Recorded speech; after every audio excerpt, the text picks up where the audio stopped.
me back after this, but I pulled a couple of his worst plants in the field here, so I wanted to just kind of... Thanks a lot. Yeah, exactly. So you know, but I just wanted to make a couple of quick points today. I don't want to drag this out too much, but I thought I'd maybe talk just a little bit about the water side, because it can be a really difficult thing to manage, and sometimes you just don't get water when you need it, when you want it.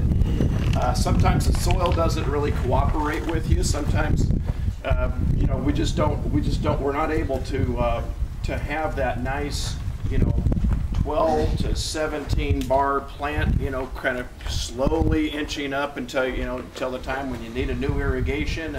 And so we talked a lot last year at this meeting about using the pressure chamber, and we had a little demonstration, and we talked about the fact that really, you know, a high plant water status, a plant with 10 to 12, 15 bars is something where you're going to get a lot of leaf expansive growth, vegetative growth, very positive.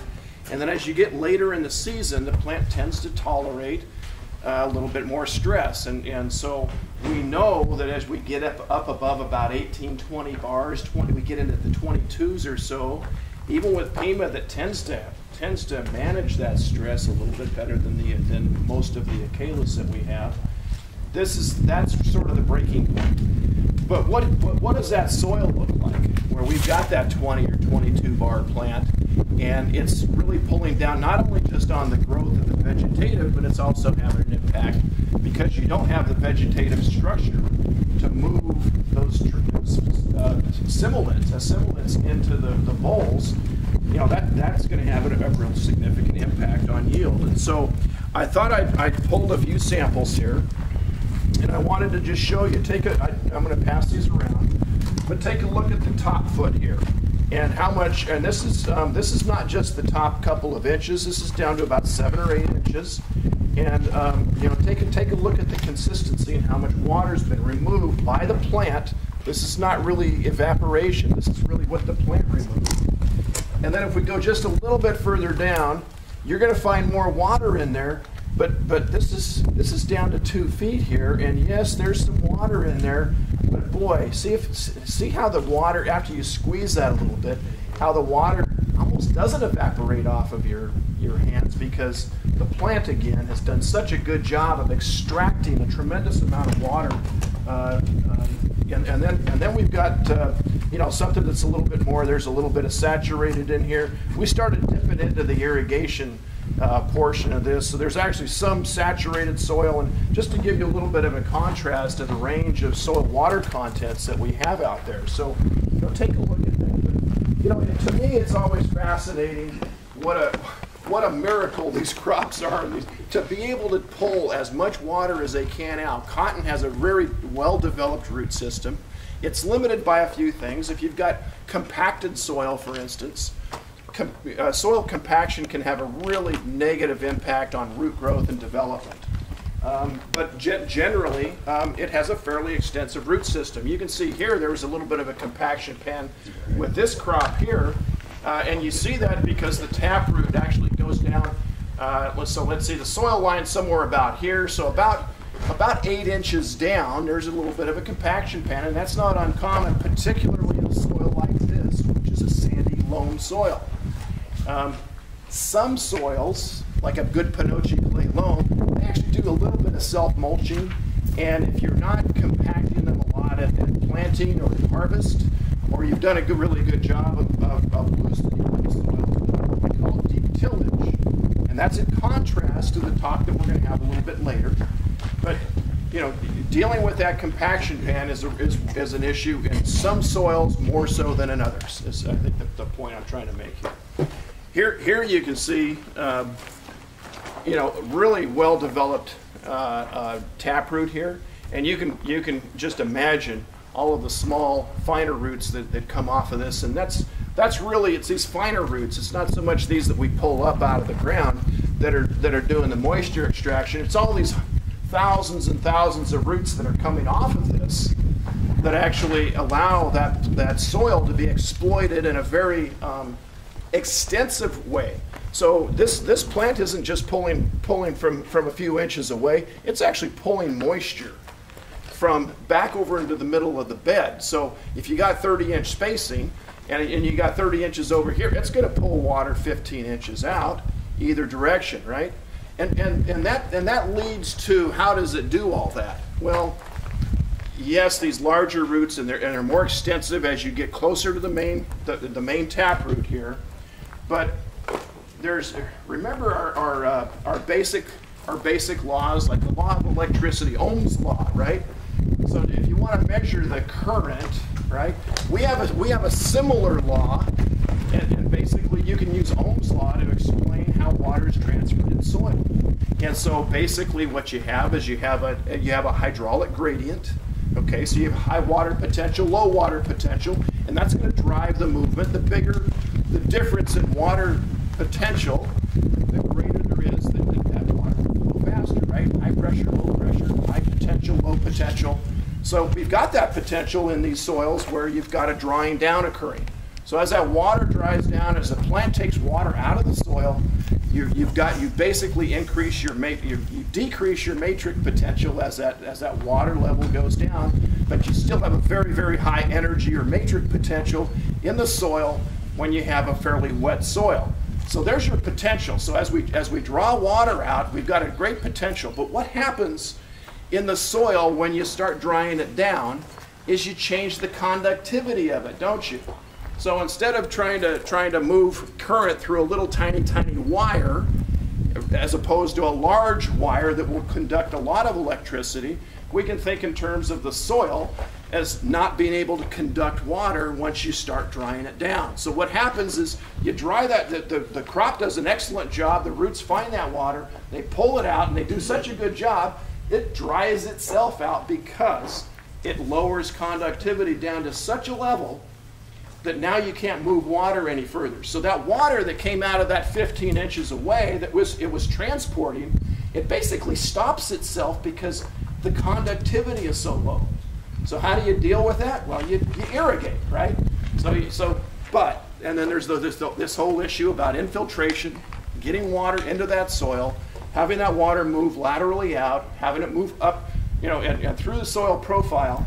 And that becomes sometimes a very difficult thing to do. It sounds real easy, right? You just put water in that furrow and it just sort of absorbs and it just moves everywhere, but that's not what happens. Okay, so when I'm out there looking at a portion of the field that's got some problems in it, I'm seeing, okay, we just irrigated. What did we irrigate last night? Yeah, so we just irrigated last night.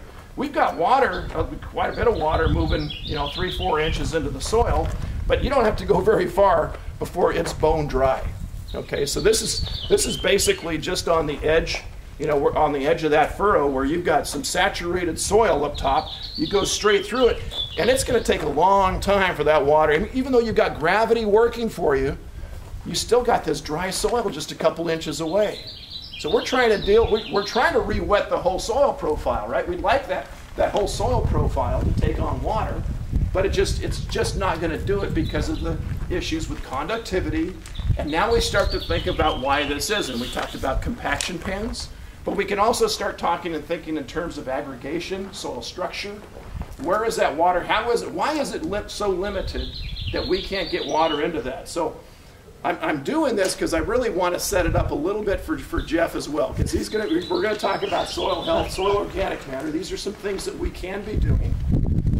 There's some, certainly there's this whole business. For years, we've done a lot of tillage, sometimes more than we maybe need to. But part of my point here is we do have very contrasting soil systems. We have contrasting crop rotational systems. And so where we can, if there's some soil modification that we can do, we can actually help impact and improve the ability of that water to move from a furrow throughout the soil profile and have good lateral movement. Now, I think this conductivity conversation here also gets to the point of irrigation frequency. So would we be better off with if we know we've got a soil problem and we know we've got a problem with conductivity, should we be irrigating more frequently or less frequently? More frequently. And that's based, and certainly early in the season, right? You don't want to, if you know you've got this kind of a soil issue, you don't want to be getting behind the ball. You can go frequently later, or you can go frequently earlier. And by going frequently earlier, you basically you work to avoid this situation where your conductivity's gone down so low that basically you can't get water into the soil, or it's not going to move very far. Okay. So, would this be a good candidate field for drip irrigation? I think so. Yeah. Steady pulses of water regularly, where you don't have these huge changes in soil moisture content. A soil that has trouble taking on, if you can't deal with the infiltration problem, if you can't deal with the fact that the soil structure is so poor that you've got some compaction perhaps in some areas. So my point is there's different ways that we can answer this question. Certainly the engineering solution might be to consider drip irrigation. It's an expensive system. It's not the only option. And perhaps some of the soil building issues and some of the, reconsidering how we've done tillage might be another option to us. So I just wanted to, did we get those soil buckets around? Did everybody get to take a look at that a little bit? And the other point I thought would be good to make, I think Bob really covered it pretty well when we started talking about the length of season and all, was, this is what happens when you have a real stressed plant early on. Look at that white flower, perfectly right up on top, right? All the water in the world will start this vegetating, will start this growing vegetatively again. But it's probably, at this time of the year, probably not going to have a big impact on pushing vegetative growth, because what's going to happen is you're going to want to push vegetative growth, which is going to want to push more fruiting growth, which is going to take, by the time you get to start setting new fruit, new young squares, you got to wait for a flower, right? And then you got, so it's just, this plant is done, right? So it's gone. Don't worry about it. It's just that's after the fact. So you basically have your one, I don't even think there isn't, it's a 0 nodes above white flower. Is that how you would say that? So, but you do have a few bowls here to harvest, and you're gonna, there's still some development that's going to happen there. A plant that's a little closer to cut out that maybe you have some opportunities to manage, and look at the number of bowls we have. This isn't a Kayla plant type, so we've got 2, we've got 4, we've got 5.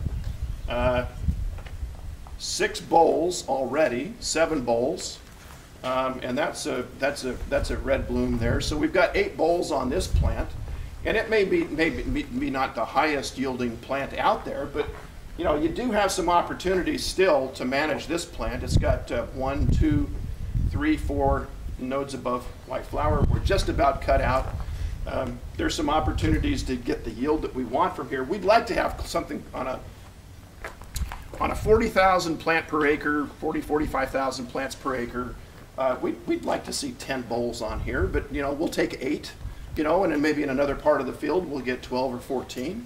But this is the kind of thing we're talking about managing. This plant has had significant stress. It's a little bit early to have 4 to 5 nodes above white, based on our planting dates, based on our first flower dates. A Kayla, you basically want about 30 days with good retention, and with 30 days you've got 95% or so of the yield, unless we start doing what we were talking about earlier, and that's trying to push this crop a little bit later. But largely, this crop is, because we're at 4 nodes above white flower, we don't have a whole lot of opportunity to add additional yield to this. We can certainly do a job with just finishing up what we have here. Perhaps we can push it, we can delay this a little bit. There's a couple of good-sized squares right here that are going to be flowering really soon, so we will get some additional yield off of this.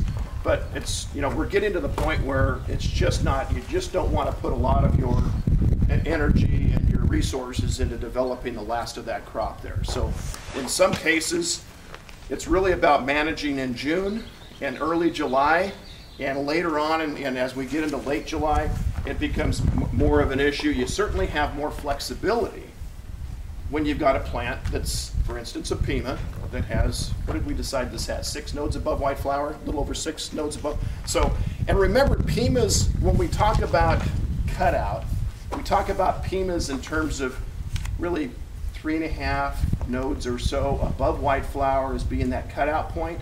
In other words, the point at which you're just not, you're not going to have a lot of additional fruit growth after that. So that cutout's an important issue with the Kayla types. We're talking 4 to 5 nodes above white flower before we come into cutout.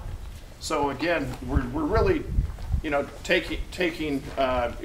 we're done with our vegetative growth at cutout, and we're just, all we're trying to do is secure and maintain the bowls that we have set, the last flower or so that we have set. If it's August 20th, I think that's a good number to work with or to consider. You'd like to see that plant, and sometimes you do have issues with, particularly with pest pressures or with a very late planting date, something like that. You might still have a crop that's you know, that has more nodes above white flower at August 20th. But this is the time when you can plan for your irrigation. You plan a little bit. You're dropping off. You're reducing your nitrogen inputs, and you're actually going to have some influence for the last part of that crop. But ideally, you'd like to see, you know, 6 nodes above white flower right about now. Depending upon the rate at which it's moving up, that's probably a pretty good number. I expect we're going to have a real good yield on this field. Probably close to 4, even though that field is not accustomed. I mean, that just because of the ground and some of the history on that ground. 4 bales will be a good yield for this particular field, but I think we're going to get it. This plant was, I think there was about 5-inch spacing on either side. So, questions, comments? So.